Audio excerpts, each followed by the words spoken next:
Tonight, St. Jude workers stage a small protest at the hospital as the embattled human resource manager reports for duty. Tourism Minister Dominic Fede says a leaked negotiation letter to airlines by the government is much ado about nothing. And Alison Jean is probed on the burning political question. Is she preparing to announce her foray into elective politics on an SLP ticket? The details of these stories and more are coming up. This is the Hot 7 Nightly News with Lovelace and Amy Joseph. Good night. It is Tuesday, the 23rd of June, 2020. Welcome to the Hot 7 TV Nightly News on Flow, Channel 117. The broadcast is also being simulcast on Kiss FM, on our Caribbean Hot FM mobile app, and on our Facebook page. I'm Lovely St. Amy Joseph. Thank you for joining us. Workers at the St. Jude Hospital became irate on Tuesday morning when the human resource manager, Andrew Pilty, was seen on the compound reporting for work. More than a dozen staff vacated their posts and stood outside the hospital in protest of Pilty returning to work while an industrial matter is underway. The National Workers Union, which represents the interests of the workers at the St. Jude Hospital, says this was a direct violation of the agreement made with the union, its members, and the Minister for Labour. Genevieve Gonzague begins our reporting. More than a dozen staff members of the St. Jude Hospital stood outside the facility on Tuesday morning, demanding an explanation as to why the human resource manager, that is supposed to be on leave while an impending matter is investigated, reported for official duty. Last month, the workers of St. Jude petitioned to have Andrew Pilty removed as the HR manager due to his alleged uncouth behavior. Secretary General of the National Workers Union, Johan Haywood, explained that Pilty showed up to work on Tuesday to the horror of staff. He says this was in direct violation of an ongoing investigation. This clearly goes contrary to the protocols that were established when the Minister of Labour, the Honourable Stevenson King, intervened at a meeting very early this month with the National Workers Union, as well as representatives of St. Jude Hospital. It was agreed at that level that the gentleman would be placed on administrative leave pending the outcome of an investigation. As I can report as of today, that investigation is actively ongoing, so it is highly improper for someone who is subject to that kind of investigation where several allegations have been made against him and lodged before the hospital as well as the Minister for Labour. It's highly improper for somebody like that to be reporting for work as normal. Haywood says, subsequent to the silent protests outside of the hospital, the HR manager was asked to vacate the premises. He also explained that investigations into the allegations about Pilty are ongoing. We were informed that subsequent to the gentleman's arrival, the Board of Directors also intervened to officially write him to indicate that he should not have reported for work this morning. And they basically indicated to him, and through that letter was also copied to us, that he should proceed or continue, I should say, his administrative leave and effectively remain away from the compound. So we received that correspondence today, and I can confirm that he has now removed himself from the working environment. Any questions? I think that one covers it, sir. Do we know when his I think the voice note that Lovely. As where it is at. So I just want to indicate that the protocol that was established with the Minister of Labour, both sides agreed on an individual to carry out that independent investigation, and that individual, as far as we are aware, is on the ground doing his assessments and carrying out the investigation. And like a disciplinary process, a report would be presented to both sides. The parties will return to the table, assess the report, and a decision once and for all will be taken. Haywood explained that all parties subject to the investigation are waiting with bated breath for the outcome, and the NWU is hopeful that very soon it will be completed so the union and the staff of the hospital can figure out their next step. Reporting for Hot 7 News, I am Genevieve Wanda. Thank you very much, Genevieve. Former public servant turned outspoken human rights advocate Alison Jean ignited a firestorm of speculation over whether she will be stepping into the political ring come the next general election. Rumors have been spreading stating that she has been approached by one of the political parties. She says she is leaving the door wide open on this matter. I have not applied to run for any office. This was Alison Jean choosing to keep her cards close to her chest when asked if she would be interested in contesting an elective seat in the upcoming general elections. Jean, who had spent 3 decades in the public sector, was thrusted into the spotlight in 2018 when her son Botham Jean was murdered by a police officer in Dallas, Texas. Since then, she has become a strong advocate for human rights and has been an outspoken force for the cause. On Tuesday, when questioned about a possible career in politics, Jean refrained from giving away too much information. Being likened to Mia Motley, and with what's being said out there, is this something that you would consider? If I have to serve my country to make it a better place, I will.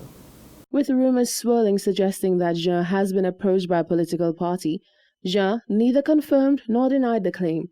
Reporting for Hot 7 News, I'm Rochelle Gonzalez. Tourism Minister Dominic Fede is addressing a leaked document to airlines and concerns that government may be making unreasonable concessions to the airline industry to get them to come to the island. Minister Fede says the matter is much ado about nothing and sought to assure that everything is above board on this issue. Tourism Minister Dominic Fede is adamant that government had to take measures to ensure the safe reopening of the tourism sector. Despite the reopening of St. Lucia's borders on the 4th of June to commercial flights, there are no flights scheduled until early July. The tourism minister himself had conceded that the measures guiding the reopening of St. Lucia's borders were deemed too steep by airlines. The industry had indicated that it could not reasonably comply with all of the COVID-19 regulations put in place by the government of St. Lucia. So, the government, according to Minister Fede, had to make a concession on the matter. And that is what a leaked document purportedly details. We were back and forth. There were many letters among ourselves, emails, and conversations. And basically what we did was to say to the airlines that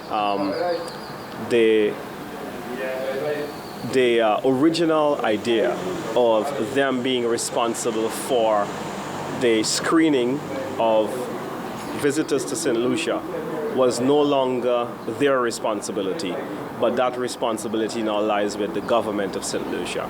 And so in essence, that's what the letter says. Well, the airlines just did not have the capacity.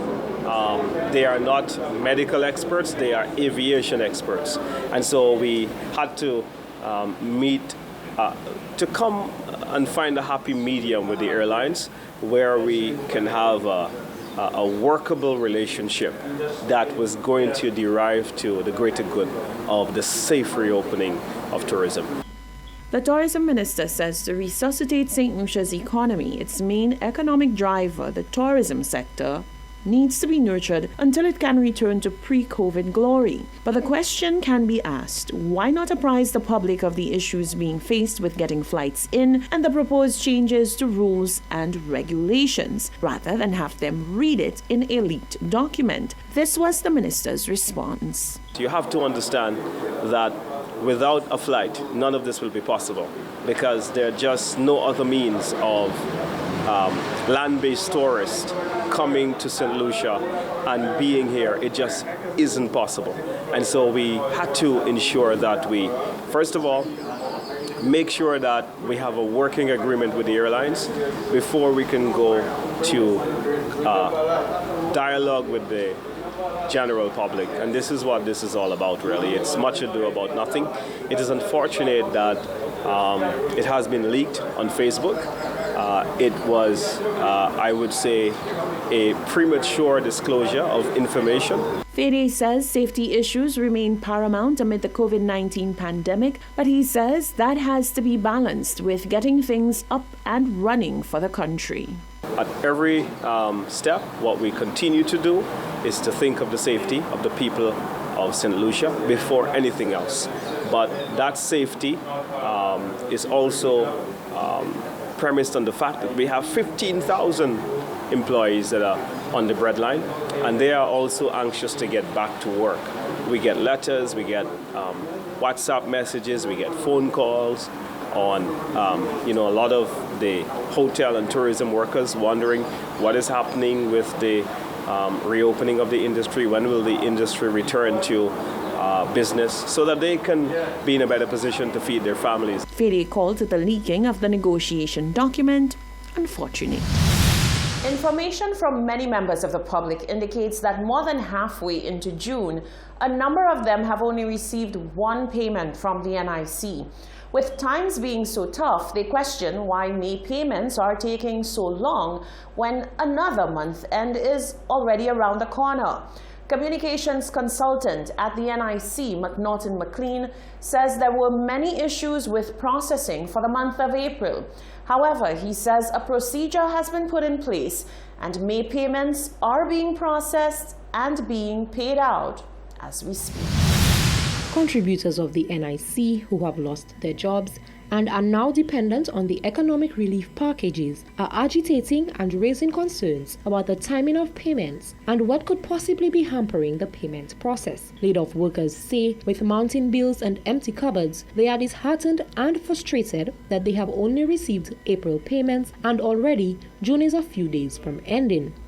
Communications consultant at the NIC, McNaughton McLean, says the delays are partly due to all the inconsistencies of the April payments, but assures that May payments are on the way. We are currently making payments for the month of May. I think since we've indicated to everyone that there were some issues, primarily relating to queries, which caused a lot of delays in processing May payments. You would appreciate that we still had a large number of applications. We're well on the way of paying May payments, which started last week, and we will continue to do so this week. He explained that a cohort of NIC staff have been assigned to processing payments and another cohort to deal with queries, all in the hopes of expediting the payment process. Well, this is what we've done as of last week. We reassigned the majority of the staff to process May payments, and a small team remained to clear the queries because, as I indicated, we were comfortable with the number of queries that had to be resolved, and we had significantly reduced it, and so we had reassigned the bulk of the staff to process May payments. I think by the end of this week, we would have cleared out the majority of payments for the month of May. He explained that since it is a one-time sign-in, people who received payments in April should not worry about not receiving the other months. He did note that employers need to ensure that the NIC is updated as to whether any changes are made to the status of any employee. Remember, you only have to apply once. So once the queries are resolved and the information now is accurate, it is a simple process of now just processing the claims for the remaining months. The employers do have to sign on the employer portal to indicate if there are changes in the circumstances of the employees. For instance, some companies may have opened up again and employees are back at work, so they need to sign into the portal to indicate if that is the case. And if there is no change, then they just indicate there is no change, and we will continue to process the payments for the applicants. The ERP was initially intended to be for 3 months. However, McLean says it may be extended depending on the outcome of various stakeholder meetings. Reporting for Hot 7 News, I am Genevieve Gonzalez. Thank you, Genevieve. This is the Hot 7 TV Nightly News. Still to come, public reaction to the praying Prime Minister. The countdown is on for the Common Entrance and CXC examinations. And everything you need to know to ensure that you are registered to vote and what changes may be made to the process. That and more coming up after the break.